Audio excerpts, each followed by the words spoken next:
એ ગમે એટલી સંપત્તિ આવે ને એ કામવાળા દ્વારા કામ થઈ શકે, પણ અમુક કાર્ય તો આપણે જ કરવા પડે. એમાં તિજોરી ઘરની કાંઈ કરવું હોય તો એ આપણા હાથે જ કરવું પડે. એમાં પછી કોઈને બોલાવાય નહીં વાલા.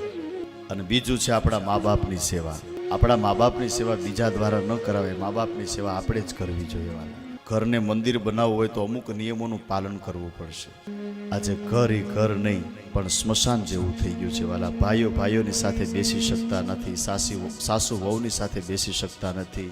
ઘણા લોકો અમને કહેતા હોય કે મહારાજ અમે આટલું દાન કરીએ છીએ પણ છતાંય અમારા જીવનમાં શાંતિ નથી. એ શાંતિ તમારે જો મેળવી હોય તો કળયુગમાં એક જ રસ્તો છે વાલા, મા બાપની સેવા કરજો. દેવ મંદિરમાં તમારાથી જવાય તો સારી વાત છે, જજો. તીર્થયાત્રા કરવા જવાય તો જાજો. ભગવાને પૈસા આપ્યા હોય તો દાન કરજો.